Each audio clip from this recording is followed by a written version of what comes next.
Several sites from the tower is a tree like this one behind me. The fruit all fallen to the ground. Also troubling is the fact that green has no sherbet. It's not easy to hide it as this tree grew. Also the cost of manufacturing facilities. Florida beaches in downtowns like here in St. Petersburg are buzzing with tourists. But there's another side to Florida that officials hope to sell to visitors. Tucking and squeezing may not be for everybody, but there are so many new simple franchises on the market that one is bound to be for you. More and more visitors are discovering Weeki Wachee every year. And for that, the park has the state of Florida to thank.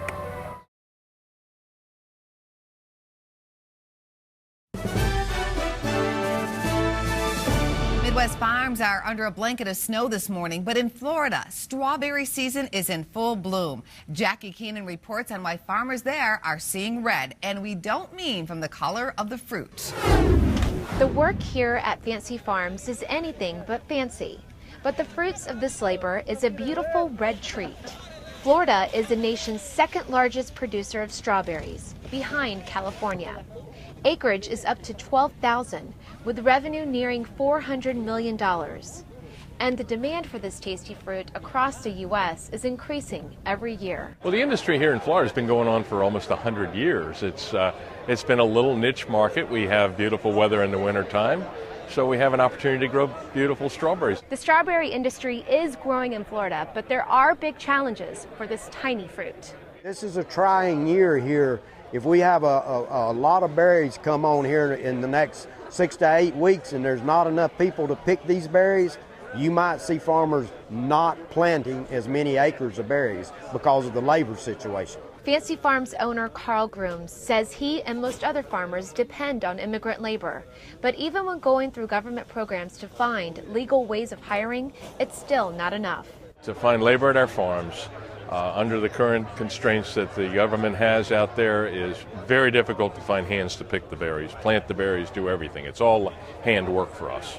An even larger problem for Florida's strawberry farmers is Mexico.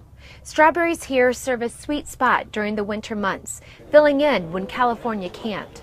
But Mexico grows its berries at the same time, and the labor and production are cheaper, which is putting pressure on profits. As they become larger, it creates an oversupply situation, depresses prices for all of us, and no one can survive that. Latest numbers from the USDA have farmers in this area worried. Mexico's production of strawberries has nearly quadrupled since 2000, up 36% from last year alone. Grooms hopes consumers check for the Florida seal to make sure Florida farmers are being supported. Today, Mexico has 25,000 acres that are picking this day, and they're shipping them into the United States. And obviously, chain store buyers are buying those because they can get them cheaper and make more money off of them.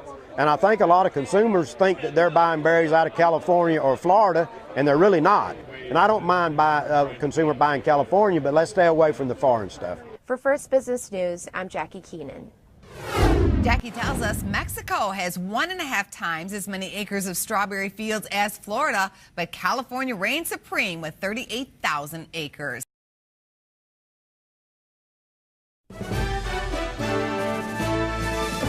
The $26 billion fitness industry took a hit during the recession, but now it's racing its way to a recovery with fitness franchises. Jackie Keenan reports from Florida. Just 2 years ago, 27-year-old Shannon O'Brien was stuck behind a computer at a corporate job. Now she's pushing the bar in the fitness world as she's traded her business suits for yoga pants. It was always kind of a dream of mine to open up my own business. O'Brien just opened 5 months ago a Pure Barre, one of the many popular fitness franchises breaking onto the scene. Pure Barre started franchising in 2009 and now has more than 130 locations across the country. It's opening at least 60 studios this year. The concept uses the ballet bar as the tool for toning and squeezing your way to an athletic physique. O'Brien says classes are getting more and more packed as they figure out what works with marketing. We try to do a lot of social media, a lot of word of mouth, which is great. We do some referral things, so we try to get the word out there as best we can. Tucking and squeezing may not be for everybody, But there are so many new fitness franchises on the market that one is bound to be for you.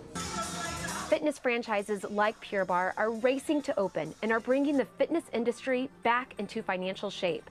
The fitness industry took a hit during the recession, but now revenue is set to rise 2.5% this year, with profits increasing close to 9%. A motivation by Americans to get healthy, along with a recovery putting more money in people's pockets, are the reasons consumers are flocking to these franchises that have diversified the industry. Orange Theory is another franchise on the move. Unlike Pure Barre, Orange Theory attracts those who want to run, row, and sweat. Terry Blachek helped found the Orange Theory concept and says the days of the generic gym being the only player in town are over. There's a lot of small fitness concepts that are kind of coming to market. You see people migrating from the big box gyms, which is middle of the market, going into either cheap fitness, or they begin to go into what I call the niche market, and very niche boutique-y, where people know your name, you get more personalized attention, more personalized results. And what we're finding is people want to be part of a smaller group. That smaller group is what attracted Melissa Walters to Pure Barre. Everybody kind of comes on a consistent basis. So even though the first time you come in, you may not know anybody, over time you definitely get to know everyone, and it makes it more like a home. For First Business News, I'm Jackie Keenan. Orange Theory and Pure Barre charge up to $20 per class, and monthly memberships cost more than $100. It's spring break in Clearwater, Florida, where a sunburned tourist from a northern state is just a seashell's throw away. They've said so long to the terrible winter and have traded snow shovels for sand pails and big jackets for tiny bikinis. It has been very long. Tired of snow blowing snow. This has been 1 year we had to be here. The winter that broke records is now breaking tourism records here in Clearwater and throughout the state. 2014 is expected to be a banner year for Florida tourism, already adding to the boom saw in 2013. Last year, nearly 95 million sun-starved tourists escaped to Florida, an increase of 3.5%. Polar vortex has been a good friend of ours this year. Worse it gets up here, the better the sunshine looks down in St. Pete Clearwater. The Clearwater-St. Pete area is especially growing fast. For fiscal year 2014, bed taxes collected are up 13%. Downing attributes this to a terrible winter and an aggressive $1.6 million ad push. We have been marketing heavily in some of our core feeder markets consistently year after year. Florida beaches in downtowns like here in St. Petersburg are buzzing with tourists. But there's another side to Florida that officials hope to sell to visitors. We try and get people to connect with nature. Enthusiasm to protect the environment has created ecotourism, where a visitor seeks out the natural side of a place. This sector of tourism is growing more important to Florida. Jean Murphy leads groups on nature tours, and her business has doubled every year since 2009. And it's really a growing industry, not only here in Florida, but nationally. We're not disturbing wildlife, we're going out and we're enjoying it. Downing says it's important to attract the green tourist just as much as a spring breaker, and it's a challenge to expand the image of Florida. For many years, there's two things people knew about Florida. They knew Mickey and they knew Miami, M&M. And this is the Gulf Coast. This is a completely different experience. For First Business News, I'm Jackie Keenan.